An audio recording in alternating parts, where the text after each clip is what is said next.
nós somos tributários deste ano, do mundo dos anos 60. É a primeira geração que pensa que pode dizer, sanar a situação pós-guerra. A guerra era uma guerra civil entre brancos cristãos.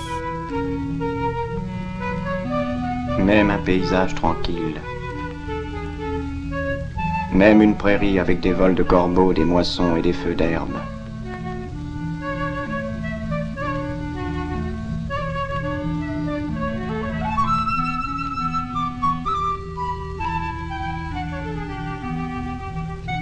Même une route où passent des voitures, des paysans, des couples, même un village pour vacances, avec une foire et un clocher peuvent conduire tout simplement à un camp de concentration.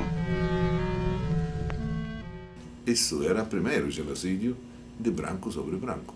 Os genocídios anteriores eram sobre negro e sobre índio, sobre o outro, o radicalmente outro. Lembrei que também neste período da guerra, a última guerra, a maioria colaborou, aceitou o nazismo. É uma coisa problemática para a religião, quer dizer, quem tem fé, como coaduna fé com nacionalismo. Esse é o problema. Porque o nacionalismo é uma forma de ateísmo, no fundo. Ele é ateu. Na época nós dizíamos, nós éramos os últimos a ver pobreza. Se falava disso, né, que a pobreza ia desaparecer do mundo. Estamos depois dos anos 60. Pela primeira vez cai a partir das ciências sociais a pecha que nós aprendemos como criança, de que o mundo não tinha condições de alimentar todo mundo. A famosa teoria de Malthus. A pobreza era endêmica, é natural. Mas nos anos 60, as teorias econômicas e todas as ciências sociais acabam com isso. Antigamente a fome era o resultado da guerra, era o resultado da dificuldade de transporte. E hoje nós temos transporte fácil, o deslocamento das pessoas, das mercadorias é muito fácil. E a fome não é mais localizada, a fome se tornou geral. A fome, inclusive, está invadindo o primeiro mundo. Isso imagine para o cristão, que agora não é mais Deus responsável pela pobreza, mas a pobreza é uma escolha humana. Porque se é natural, você tem que pregar a paciência. Tem que pregar que você vai comer depois de morte. Se não é natural, aí a pregação vai ser: temos de fazer alguma coisa para você comer hoje e depois. Esta intuição de fé, de que nós todos somos iguais, de que não pode ser que Deus criou uns melhor do que outros. Mas depois, como você... quer dizer, você precisa das ciências sociais para depois poder atuar na realidade. A fé, para se tornar realidade, tem que ser mediada por palavras, por conceitos, por estratégias, por leitura. Como leio a realidade? Leio a realidade com os instrumentos que tenho. Se nós queremos ser um militante e se nós queremos viver radicalmente a nossa fé, nós temos que seguir esse primeiro mandamento: manter viva a nossa indignação. Um grande pensador político italiano chamado Norberto Bobbio, ele diz qual é a diferença entre uma pessoa de direita e uma pessoa de esquerda.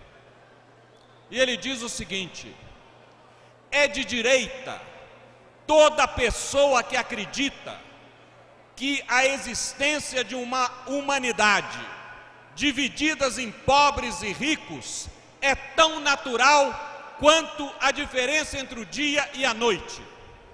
Nós que acreditamos que o dom maior de Deus é a vida, não podemos de nenhuma maneira deixar de ficar indignados num país que tem 53 milhões de pessoas vivendo abaixo da linha da pobreza. Então, manter viva a indignação é o primeiro mandamento da nossa mística. Ainda estávamos vivendo a onda do concílio, com todas as expectativas que o concílio trouxe. Uma das palavras-chave que volta agora é colegialidade contra piramidal. Esta noção, mesmo que você não chegue à noção de comunidade de base e de coisa mais horizontal, como a teologia da libertação e a experiência das comunidades de base sugeria, mas já a colegialidade abria o leque. E do outro lado, os grandes encontros do episcopado latino-americano, sei lá, Medellín, Puebla, os dois tentaram colocar o Concílio Vaticano II na América Latina. A ideia era, este continente é católico e pobre. Como fica isso?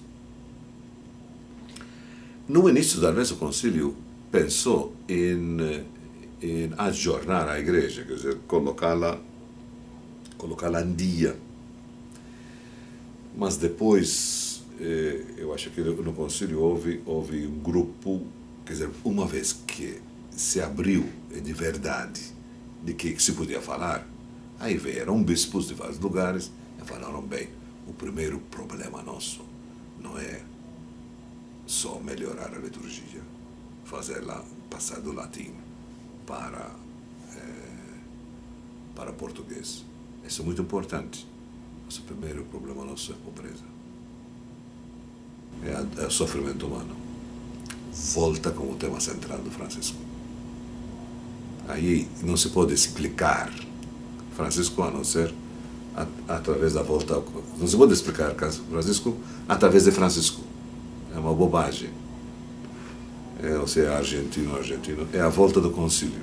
Quer dizer, nas ditaduras, a repressão gera grande, como dizer, gera de um lado gente que se submete, aí vira pó, que decide não pensar, fechar os olhos, etc. Mas, ao mesmo tempo, gera gênios, porque eles têm que inventar um modo de pensar quando não se pode pensar. Mas havia uma outra coisa que a ditadura nos ajudou, porque a ditadura proibiu partidos. Proibiu partidos e interveio em tudo, sindicato, universidade, se interveio em tudo. A única instituição que não sofreu esta intervenção foi a igreja. Isso é muito importante ser dito. Por isso, a igreja se tornou o único lugar possível onde todos que não queriam se submeter tinham de ir, que a ditadura favoreceu. Por quê? Desde colocar na mesma cela, como no caso da comunista e religioso. Aí como vão fazer estes? Estão sofrendo a mesma coisa. Apanham do mesmo jeito. São torturados da mesma forma. Quer dizer, estes vão se olhar e vão se dar conta que são gente igual. Alguns acusam a esquerda de ter manipulado a igreja. Mas, na verdade, esta acusação não é justa. Porque você vai no único lugar possível. Quer dizer, a convivência de muita gente nossa aprendeu o marxismo deste jeito. Porque andou com... Quer dizer, começou a se dar conta de que esta análise é útil para compreender não só o marxismo,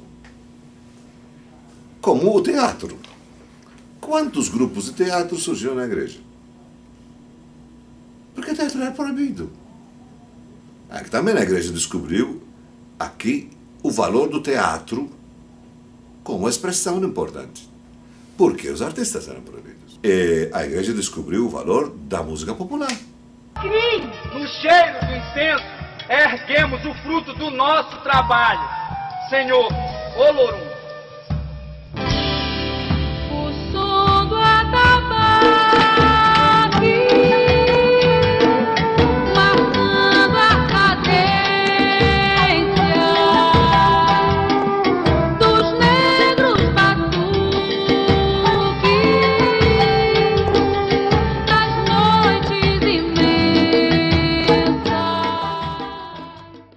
O grande problema do cristianismo é que ele acredita na encarnação, acredita num Deus que se tornou humano.